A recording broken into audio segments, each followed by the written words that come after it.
Hi bookish friend, I'm Rox and today we will be setting up a spread in my reading journal for The Love Hypothesis by Ali Hazelwood. So I have a complete rant about this book and I don't really know if I'll be saying anything else during this video because I have a lot to say. So let's start from the beginning. Around 1.5 years ago, something like that, I read my first Ali Hazelwood book, which was Love Theoretically, I think, and I simply loved that one. I was so in love with the setup, with the fact that it was women in science and the love story, and everything was awesome. After that, I read a couple of short stories. If you know, she has this short story series, the Feminist Novellas. I think I made a spread on the channel for 2 of those stories. They weren't as impressive and I kind of felt like they had more or less the same pattern. But I thought that, okay, they are short stories and probably the fully fledged books are much better, right?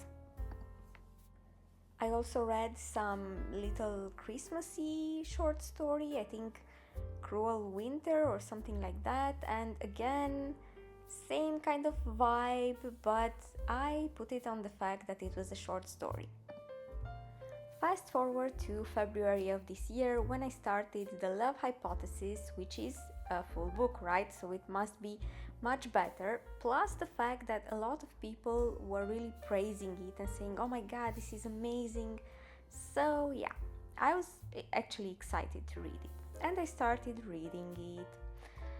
And right from the beginning, I recognized the exact same identical pattern that all of her books seem to follow, of a woman in STEM, science, technology, medicine, engineering. I think that's what STEM stands for.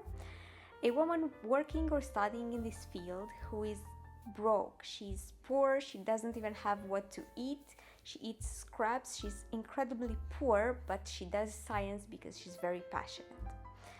And she has 1, maximum 2 super close friends and no one else in the world.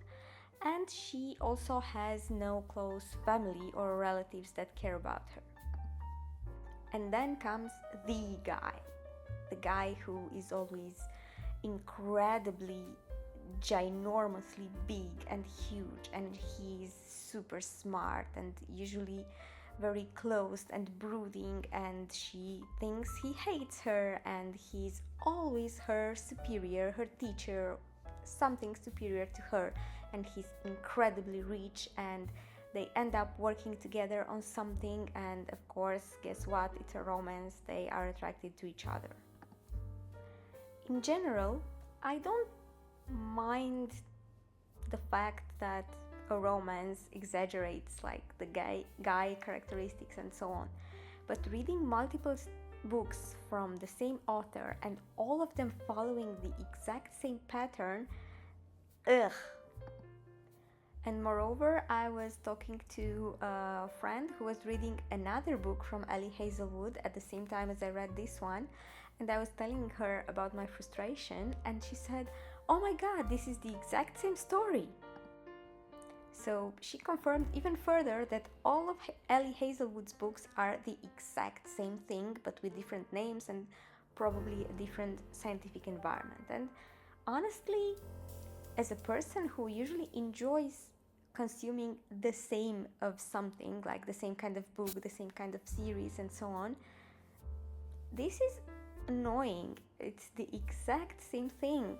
I don't know, maybe I should go into the books with this mindset that it will be the exact same thing as it was before, and maybe I'd enjoy them more, but they could be a little different, I guess. Also, I understood that Ali Hazelwood's purpose with these books about women in STEM would want to highlight that there are a lot of women in STEM and that they do important work and so on, but then why do you always make the female character poor and eating once a day and stuff like that, and she's always saved by Prince Charming rich guy. Come on, can't we have a rich woman for once? Anyway, there's still a lot I could say about this book. I did enjoy it in the end, but all of these things pissed me off. Please, if you've read anything that's different from Ali Hazelwood, let me know in the comments so that I can give it a try. If you enjoyed the video, click the like button. If you want to see more, subscribe to the channel, and I'll see you there with a new video as soon as I have time to make it. See you next time. Bye!